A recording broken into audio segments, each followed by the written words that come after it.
Welcome to Ausablevalleydiscgolf. Valley Disc Golf. Today is the last video before Christmas, so I thought I'd come out with a little video of the difference between the different tiers of AM players and pro players, and maybe ways to improve your game to where you can get up to the next level. I know some people might think that, as an AM player, what do I know about what it takes? But it takes all those skills in all sports. But we'll get to it, and we'll see what you guys think, and if you have other ideas or any thoughts, you can always let me know. But we're going to go off the difference between, some pro players and AM players is, in my thoughts, is one, obviously, mechanics and fundamentals. That's going to be my number one thought. Getting those mechanics down properly will obviously increase everything that goes with it. So your accuracy will be better. Your distance will improve. Your shot shaping will improve. Just overall, your game will get better. So working on your mechanics, figuring out what's right, what's wrong, those will be huge steps. And obviously, an AM player of the lowest level, the mechanics aren't there. And as you get better and better in your AM ratings, you'll see that, your mechanics will start to come around. And then there'll just be a point where either you might need help with someone that'll take you aside and help you with your mechanics, to show you what you're doing right or wrong, to take even the next step.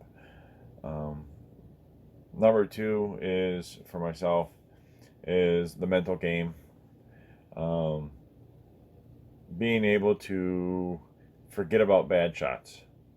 That's a big thing for a lot of amateurs that I found, myself included, is that after a bad shot, you tend to make another bad shot because you're thinking about the last bad shot.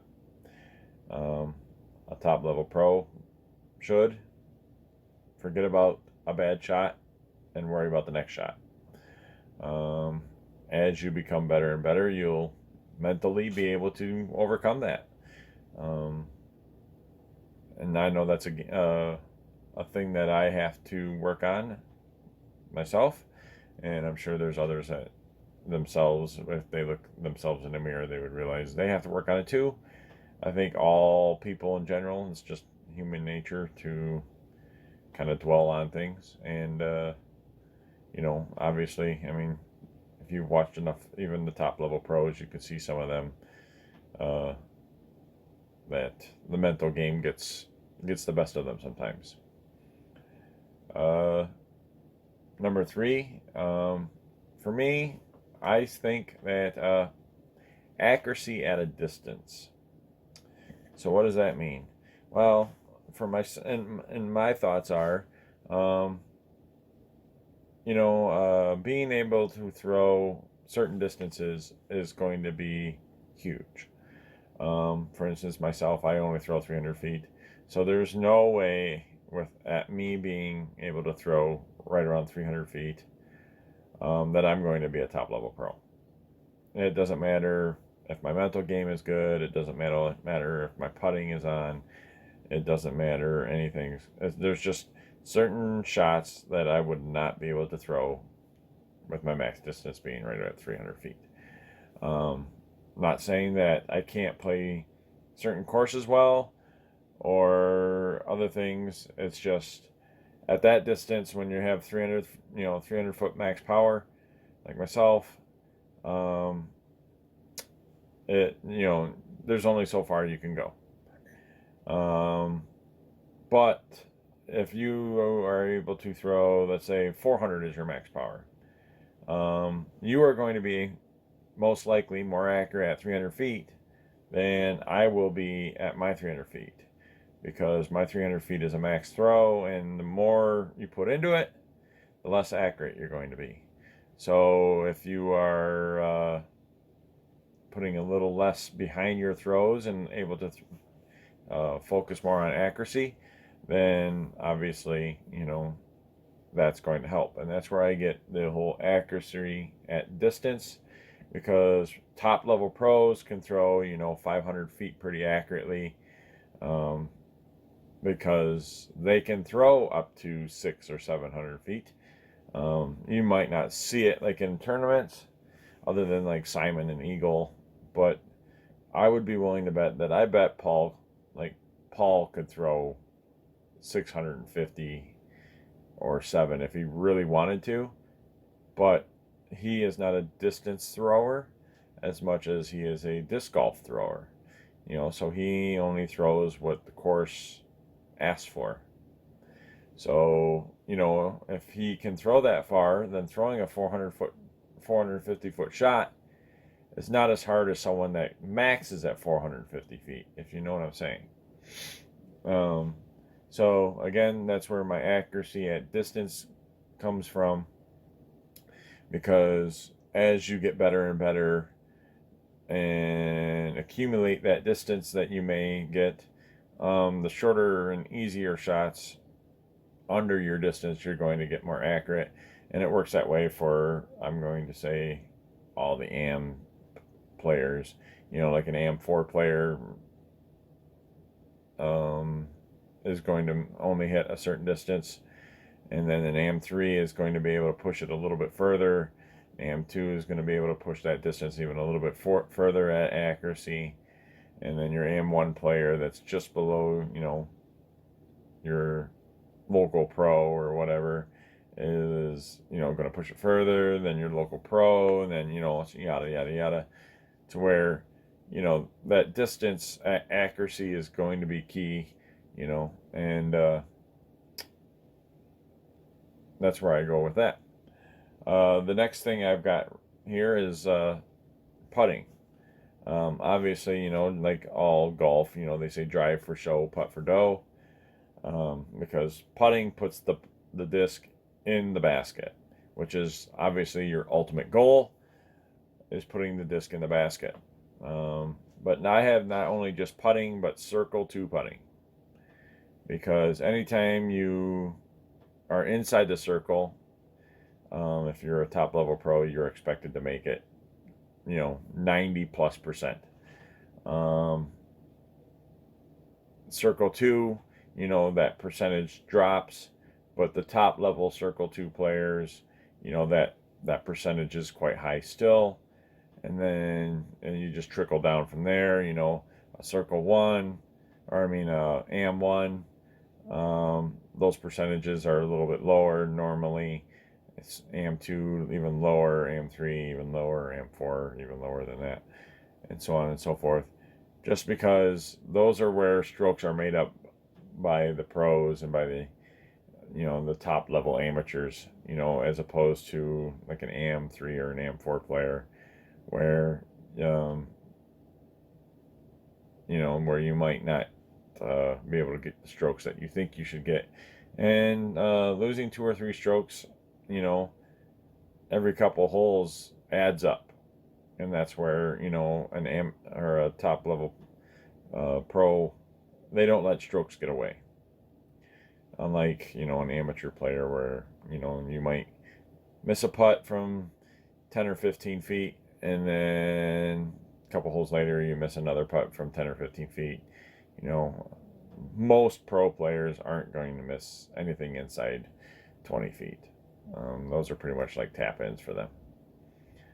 And then finally, I have practice.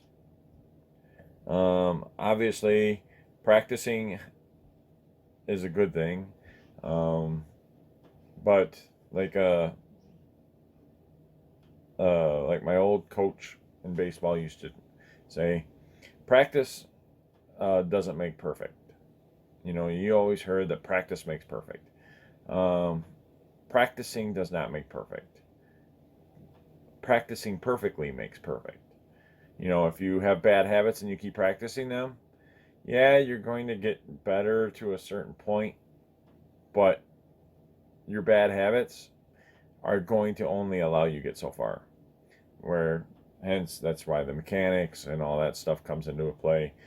But getting out there and practicing will increase your skill level from an AM4 to an AM3, you know, obviously an AM3 to an AM2. You know, you keep practicing, you know, and that's where if you keep practicing, you know, your circle 2 putting will get better, your putting in general will get better. You know, maybe you can work on your mental game by practicing, you know, and I'm sure we've all heard it pretty recently. There's a kind of a phrase going around right now, but uh, you know, the top pros don't practice until they get it right. Pros practice till they can no longer get it wrong. Where like an amateur player will practice until they get it right. You know, you'll putt from 15 feet, 20 feet, 30 feet until, hey, I made one, or I made two, or I made three. You know, where a pro player will literally practice them distances until they just are burnt out. And then they come back and do it again the next day. And then the next, and then the next. You know, and it's just that, and again, like the mentality, you know, it's the mentality to practice and practice and practice and practice and practice. You know, you have to be able to grind like that if you want to take it to the next level. But those are 5 little tips that I think that every person in disc golf and sports in general.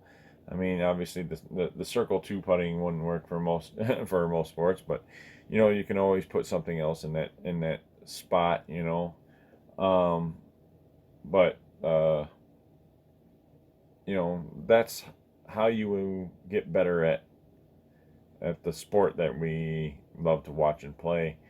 Um, Myself included. I mean, I'm nowhere near, you know, a top level amateur player or pro player.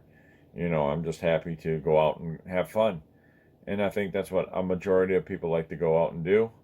I think that's what a majority of the people that like to watch our channel like to do, because we don't take everything too super serious, but we also love to go out and play, enjoy the game. You know, I mean, obviously everybody wants to try their best, and that's the key thing, is to go out and have fun. That's what we like to do. Get out and spend time with your family if you can. But and you know, if you want to be serious about it, you know, and those are some of the things that you can look at. If you come up with any other ideas for yourself, then you can go ahead and work on those too. But this is what I think are a couple keys to increasing your scores out on the course and all that. So, well, I'm going to sign off, and I hope you learned something from this today. I know even just talking to you and figuring this out, I kind of did. I'd like to wish you all a happy Vlogmas. This is Christmas Eve, and I know we have one more video coming out tomorrow that Alex and I are going to come out with. It'll probably be a short little video, but enjoy. Thanks for watching, and hope to see you guys out on the course.